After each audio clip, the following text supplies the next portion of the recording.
میرے نبی پاک علیہ السلام کے غلام حضرت طارق بن عبداللہ رضی اللہ تعالیٰ عنہ فرماتے ہیں کلمہ پڑھنے سے پہلے ایک دفعہ ہمارا سارا قبیلہ تجارت کے لیے نکلا تھا، اور اس وقت منظر یہ ہوتا تھا کہ ہم اپنی عورتوں کو بھی ساتھ لے جاتے تھے۔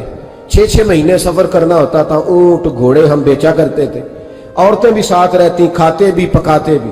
کہتے ایک سفر سے ہم واپس آ رہے تھے تو مدینے کے باہر صحرا میں ہم نے پڑاؤ کیا، اللہ اکیلے رسول پاک صلی اللہ علیہ وسلم، پھر ایک دفعہ پڑھیے گا صلی اللہ علیہ ایک وسلم، دفعہ پھر کہیے گا صلی اللہ تعالی علیہ وسلم۔ کہتے ہیں نبی پاک تنہا اکیلے حضور نہ سیر کرتے ہمارے قافلے کے پاس سے گزرے، خیمے لگے تھے، پڑاؤ کیا، محبوب تشریف لے آئے۔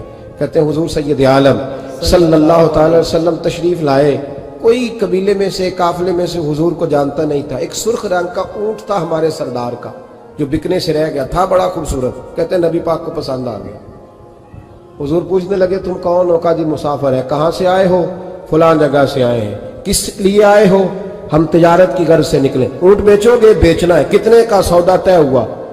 اس نے کہا اتنے لینے، حضور نے کہا اتنے دینے ہیں، بات طے ہو گئی۔ کہتے ہیں لگام حضور نے پکڑی اور فرمانے لگے وہ سامنے میرا شہر ہے جس کا نام مدینہ ہے، سبحان اللہ، وہ میرا شہر ہے، میں ابھی مدینے جاتا ہوں، اپنے غلام کو بھیجتا ہوں اور تمہیں آ کے نہ قیمت دے جاتا ہے۔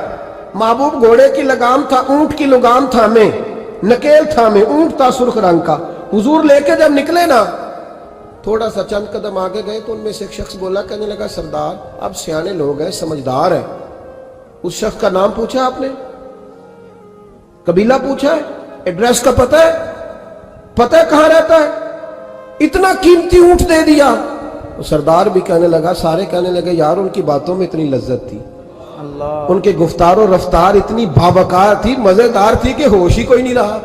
بھئی ہم پرانے تاجر ہیں، کبھی اس طرح کا سودا کیا ہی نہیں جس طرح کا آج ہو گیا۔ اوہو واقعی کچھ نہیں یاد رہا، کوئی سمجھ نہیں آئی۔ وہ ابھی نظر آ رہے، ایک آدمی دوڑ کے جاؤ، دوڑ کے اور جا کر کے نا ان سے کہو بڑی جائز بات ہے، وہ ناراض بھی نہیں ہوں گے۔ ان سے ایک شخص کہو کہ بھئی اونٹ دے جاؤ، پیسے لے آنا اور اپنا مال لے جانا، دوڑ کے جاؤ۔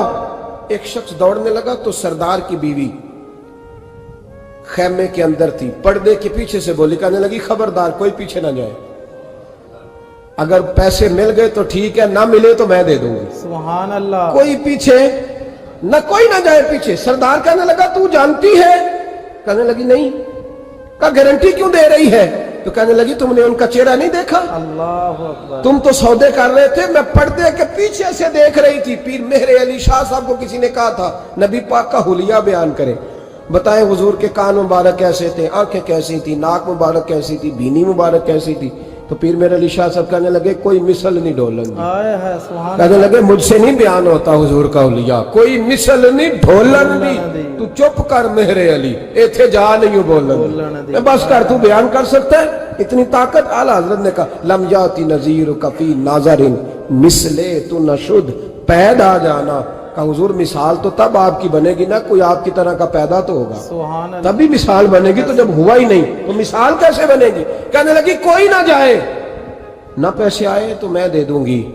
میں تو پردے کے پیچھے سے دیکھ رہی تھی، ان کے چہرے کا وقار دیکھا، ان کی آنکھوں کی روشنی دیکھی، ان کے لفظوں کا حسن دیکھا۔ تم 50 باتیں کرتے تھے، وہ ایک جواب دیتے، سبحان اللہ، اور گنے چنے لفظ بولتے تھے، ان کی سادگی کا وقار دیکھا۔ جانے دو، نہ پیسے آئے تو میں دوں گی۔ کہتے ہیں حضور گئے، تھوڑی دیر کے بعد ایک کالے رنگ کا حبشی غلام آیا، پیسے بھی پکڑے اور اپنی چادر میں نا کھجورے باندھ کے تو پیچھے ڈالی ہوئی، اور دیہاتی لوگ پیچھے نہیں ڈال لیتے، کھجورے ڈال کے پیچھے۔ کہتے ہیں وہ آئے اور ان کے آنے کا انداز بھی بڑا نرالا تھا۔ اللہ، کہتے ہیں وہ جھومتے جھومتے اللہ کا ذکر کرتے، اللہ الصمد کرتے پہنچ گئے، اور آگے کہنے لگے تم سے میرے نبی نے اونٹ خریدا ہے؟ سبحان اللہ، تم سے؟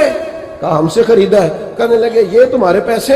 اور پھر چادر کھول کے صحرا پہ بچھا دی، کہنے لگے یہ تمہارے پیسے، اور کھجورے کھاؤ، میرے نبی نے تحفہ بھیجا ہے، سبحان اللہ، کھاؤ، حضور نے تحفہ بھیجا ہے۔ تو وہ سردار کی بیوی اوٹ ہٹا کے کہنے لگی وہ کالے رنگ کے حبشی غلام، انہیں کھجوریں کھلا، اور مجھے اس عزت والی ماں کا نام بتا جس کے گھر میں ایسا لال پیدا ہوا، سبحان اللہ، انہیں کھجوریں کھلا، اور مجھے اس عظمت والے باپ کا نام بتا جس کے گھر میں ایسا پھول کھلا ہے، وہ قبیلہ تو بتا۔